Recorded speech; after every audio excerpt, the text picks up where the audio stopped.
सभी को राधे राधे, जय श्री कृष्णा।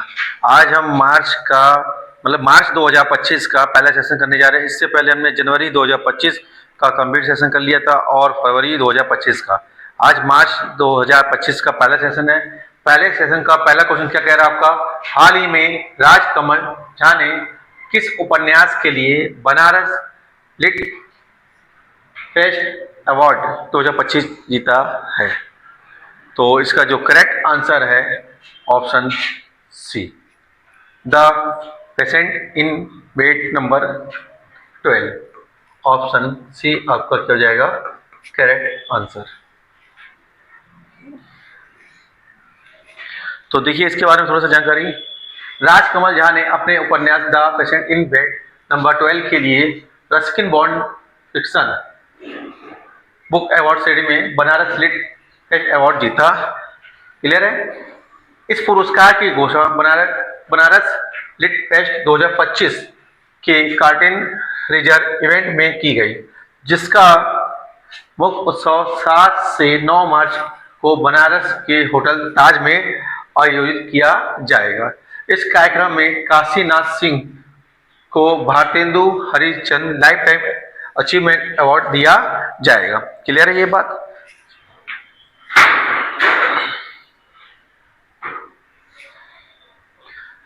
चलिएगा, नेक्स्ट क्वेश्चन क्या कह रहा है आपसे, हाल ही में सेबी के नए अध्यक्ष कौन नियुक्त हुए हैं? तो इसका जो करेक्ट आंसर है तुहिन कांता पांडे। यह क्लियर है? तो ऑप्शन बी आपका क्या हो जाएगा आंसर।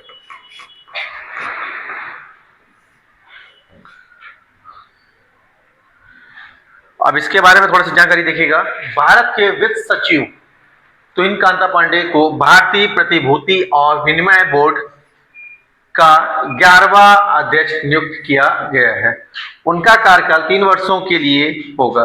वह माधवी पुरी बुच का स्थान लेंगे, जो सेबी की पहली महिला अध्यक्ष थी, और 28 फरवरी 2025 को उनका कार्यकाल समाप्त हो रहा है। क्लियर है ये बात? नेक्स्ट क्वेश्चन देखिएगा। हाल ही में वन नेशन वन पोर्ट पहल का उद्घाटन किसने किया? तो इसका जो करेक्ट आंसर है Sarbananda Sonowal. Option A. Clear है ये बात? तो केंद्रीय मंत्री सर्बानंद सोनोवाल ये कहां से आते हैं? तो ये आते हैं असम से। ये असम के पूर्व सीएम भी रह चुके हैं। ने हाल ही में वन नेशन वन पोर्ट पहल शुरू की। इस पहल का उद्देश्य भारत के प्रमुख बंदरगाहों, तो अंतर्राष्ट्रीय बंदरगाह भारत में कितने हैं? 13, ठीक है, पर परिचालन को मानकीकृत और सुव्यवस्थित करना है और समुद्री क्षेत्र में व्यापार करने की दक्षता और आसानी को बढ़ाना है। क्लियर है?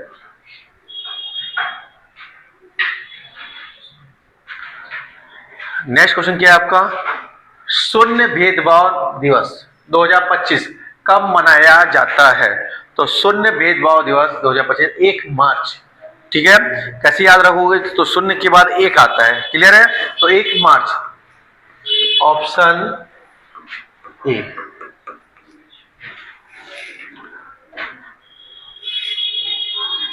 तो देखिए इसके बारे में, यूएनएड्स के नेतृत्व में और पहली बार 1 मार्च 2014 को मनाया गया। विषय क्या था? We stand together. विश्व नागरिक सुरक्षा दिवस 1 मार्च। क्लियर है? 2025 का विषय क्या था? Civil defence guarantee of security for the population. ये इसका विषय था। क्लियर है? तो इसे अच्छे से लिखना है आपको।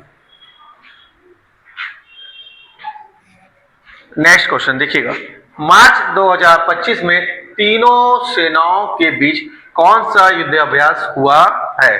तो इसका जो करेक्ट आंसर हो जाएगा अभ्यास डेजर्ट हंट। क्लियर है? तो आंसर आपका होगा ऑप्शन सी।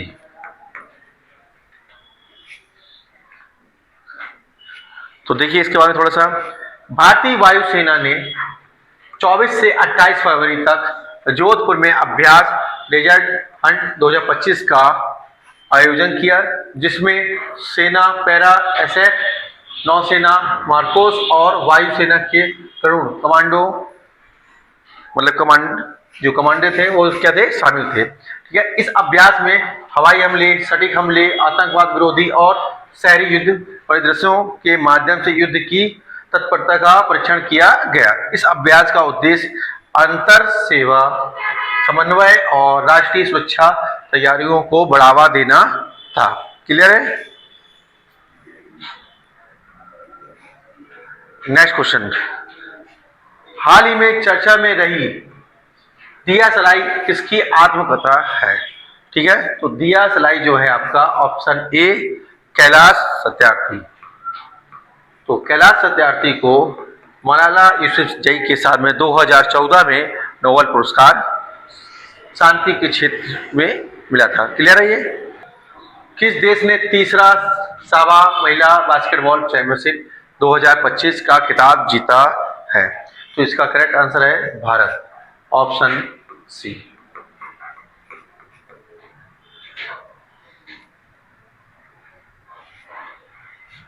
भारतीय सीनियर महिला बास्केटबॉल टीम ने फाइनल में मालदीव को 107-32 से हराकर तीसरी साबा महिला बास्केटबॉल चैंपियनशिप 2025 जीती। ठीक है, यह साबा महिला चैंपियनशिप में भारत की पहली भागीदारी थी। टूर्नामेंट का आयोजन साउथ एशियन बास्केटबॉल एसोसिएशन द्वारा किया गया था। यह 23 से 26 फरवरी 2025 तक केडी जाधव इंडोर स्टेडियम नई दिल्ली में हुआ था। क्लियर है?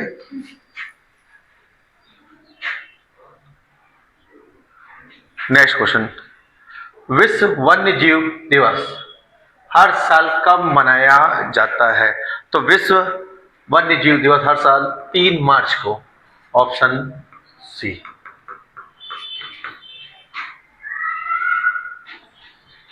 तो देखिए इसके बारे में, विश्व वन्य जीव दिवस हर साल 3 मार्च को मनाया जाता है। इस वर्ष की थीम वन्य जीव संरक्षण वित्त, लोगों और ग्रह में निवेश है, जो वन्य जीव संरक्षण के लिए वित्तीय संसाधनों को अधिक प्रभावी और स्थायी बनाने पर केंद्रित है। विश्व वन्य जीव दिवस की स्थापना संयुक्त राष्ट्र महासभा द्वारा 2013 में की गई थी। क्लियर है?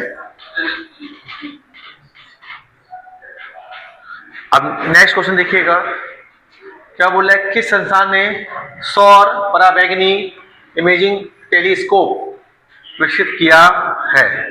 तो इसका जो सही आंसर होगा आपका ऑप्शन बी, अंतर विश्वविद्यालय खगोल विज्ञान और खगोल भौतिकी केंद्र, पुणे। क्लियर है? तो आंसर हो जाएगा ऑप्शन बी।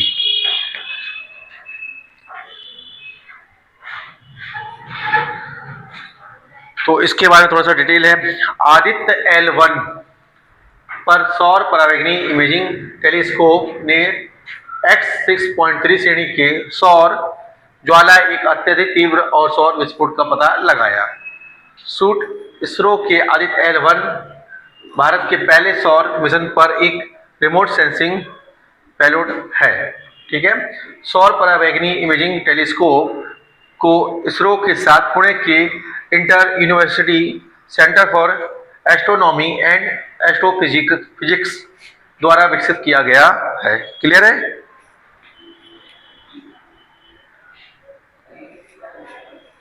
अब नेक्स्ट क्वेश्चन क्या कह रहा है आपका, हाल ही में किसे बार काउंसिल ऑफ इंडिया के अध्यक्ष के रूप में पुनः निर्वाचित किया गया है?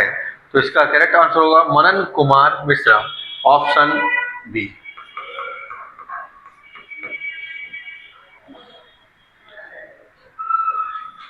तो इसके बारे में देखिएगा, वरिष्ठ अधिवक्ता मनन कुमार मिश्रा ने एक बार फिर बार काउंसिल ऑफ इंडिया के अध्यक्ष पद पर जीत दर्ज की है। बार काउंसिल ऑफ इंडिया की स्थापना 1961 में अधिवक्ता अधिनियम 1961 के तहत की गई थी। इसका मुख्यालय नई दिल्ली में है। नेक्स्ट क्वेश्चन, हाल ही में जगुआर फाइटर स्क्वाड्रन में पहली महिला पायलट कौन बनी? ठीक है, तो इसका जो करेक्ट आंसर है तनुष्का, ऑप्शन ए।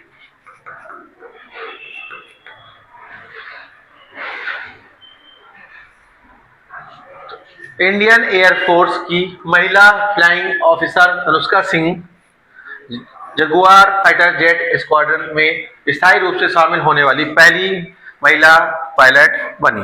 क्लियर है? अब नेक्स्ट क्वेश्चन क्या कह रहा है? IRCTC और IRFC को सरकार ने नवरत्न कंपनी का दर्जा दिया है। नवरत्न कंपनियों की संख्या कुल कितनी हो गई है? क्लियर है? तो आंसर हो जाएगा ऑप्शन डी, 26। ठीक है, इसे 3 कैटेगरी में बांटा गया है, महारत्न, नवरत्न और मिनी रत्न। क्लियर है?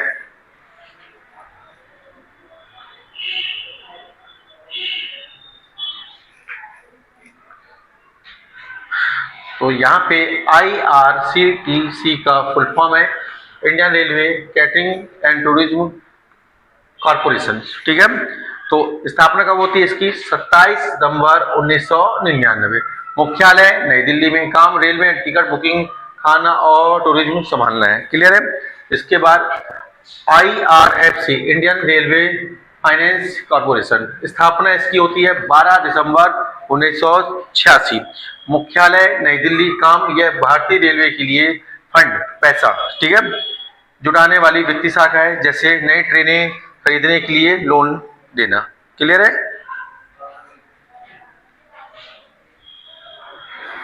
नेक्स्ट क्वेश्चन देखिएगा। ATP मास्टर्स 1000 के फाइनल में पहुंचने वाले सबसे उम्रदराज खिलाड़ी कौन बने हैं? तो नोवाक जोकोविच। क्लियर है? ऑप्शन ए आपका क्या हो जाएगा आंसर।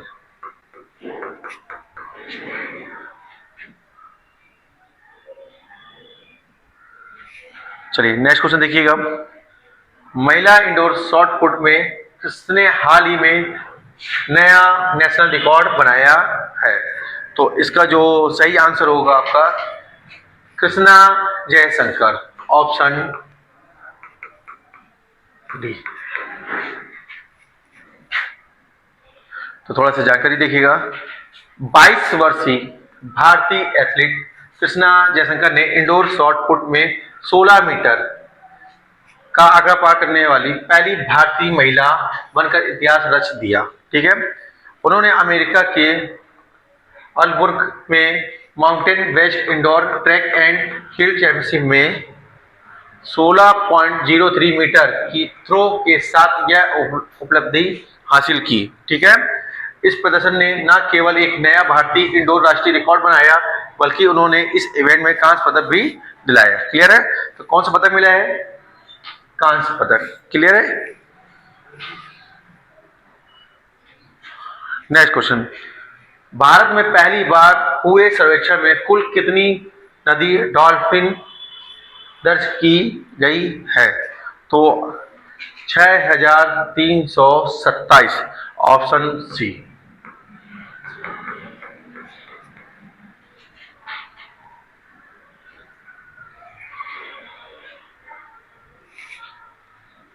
तो देखिए इसके बारे में थोड़ा सा। भारत के पहले नदी डॉल्फिन आकलन में 28 नदियों में 6327 डॉल्फिन पाई गई, जिसमें 3150 मानव दिनों में 8500 किलोमीटर से अधिक का सर्वेक्षण करके 8 राज्यों को शामिल किया गया। क्लियर है? प्रधानमंत्री जी द्वारा जारी सर्वेक्षण रिपोर्ट में उत्तर प्रदेश में सबसे अधिक, कहां पे? उत्तर प्रदेश सबसे अधिक संख्या दर्ज की गई है। उसके बाद बिहार, पश्चिम बंगाल और असम का स्थान रहा। क्लियर है? टोटल कितने राज्य हैं आपके? तो टोटल 8। क्लियर है? चलिए अब नेक्स्ट देखिएगा क्या बोल रहे हैं। हाल ही में मुंबई के किस महान स्पिनर का निधन हो गया? तो इसका जो करेक्ट आंसर है पद्माकर शिवालकर। ठीक है, तो आंसर हो जाएगा ऑप्शन डी। हाल ही में यामांडू ओरसी ने किस देश के राष्ट्रपति पद की शपथ ली है? तो इसका जो आंसर है उरुग्वे, ऑप्शन डी।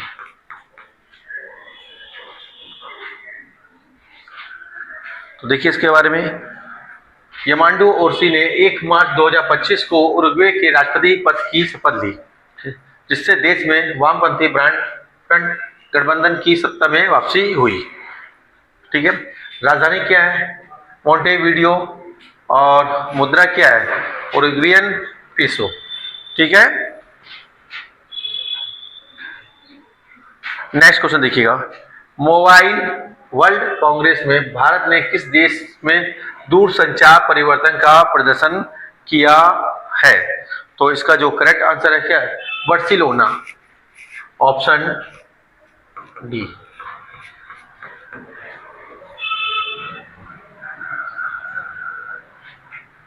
ठीक है, देखिए इसके बारे में बोला, संचार मंत्री श्री ज्योतिरादित्य एम सिंधिया ने बार्सिलोना में MWC 2025 का दौरा किया।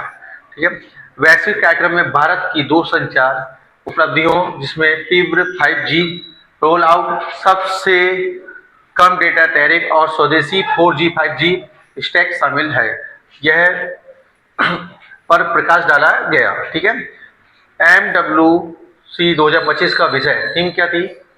कन्वर्ज, कनेक्ट, क्रिएट था। इसमें कितना है आपका? 1,01,000 से अधिक उपस्थित थे और 5G, AI, फील्ड लॉट और डिजिटल परिवर्तन में प्रगति को प्रदर्शित किया। क्लियर है? नेक्स्ट क्वेश्चन देखिएगा। हाल ही में किसे सरकारी ई मार्केट प्लेस का CEO नियुक्त किया गया है? तो इसका जो करेक्ट आंसर है अजय भादु, ऑप्शन बी।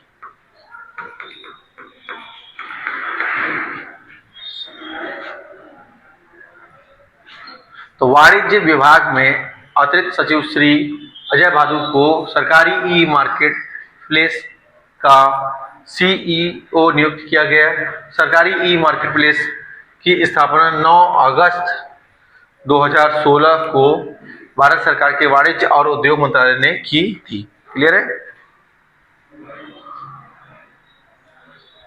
नेक्स्ट क्वेश्चन, सशक्त पंचायत नेत्री अभियान किस मंत्रालय की पहल है?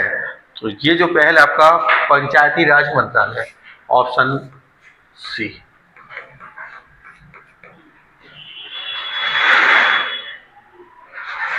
तो इसके बारे में थोड़ा सा देखिएगा। पंचायती राज मंत्रालय ने नई दिल्ली में पंचायती राज संस्थाओं की महिला निर्वाचित प्रतिनिधियों की ऐतिहासिक राष्ट्रीय कार्यशाला में सशक्त पंचायत नेत्री अभियान की शुरुआत की। अंतर्राष्ट्रीय महिला दिवस 2025 से पहले इस ऐतिहासिक सभा में देश भर से 1200 से अधिक महिला पंचायत नेता एकत्रित हुई।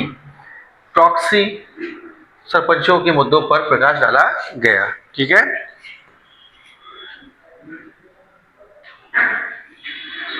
नेक्स्ट क्वेश्चन क्या है आपका? भारत के किस मिशन ने सौर ज्वाला कर्नेल की पहली तस्वीर ली है? तो ये था आपका आदित्य L1, ऑप्शन बी।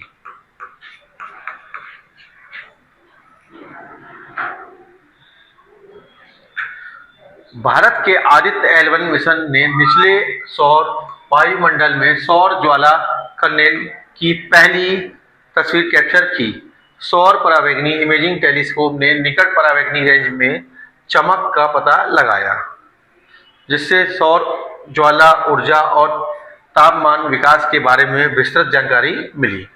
2 सितंबर 2023 में रॉकेट PSLV-C57 द्वारा लॉन्च किया गया आदित्य L1 सूर्य की विस्फोटक गतिविधियों का अध्ययन करने वाला भारत का पहला अंतरिक्ष आधारित मिशन है। क्लियर है?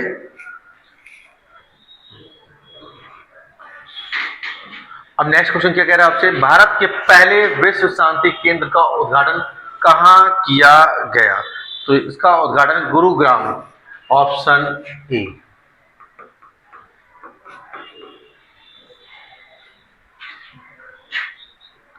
चलिए इसके बारे में थोड़ा सा देखिएगा।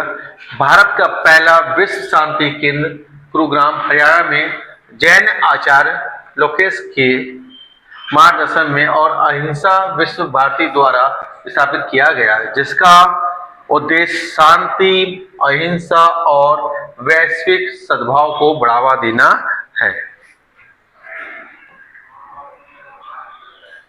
तो चलिए ये थे आपके पहले सेशन के क्वेश्चन जो हमने कवर किया मार्च 2025 को। अब सेकेंड सेशन आपका कल आएगा। जब तक आप फर्स्ट सेशन पढ़िएगा और कमेंट बॉक्स पर कमेंट करके बताइए कैसा लगा सेशन। सभी को राधे राधे, जय श्री कृष्ण।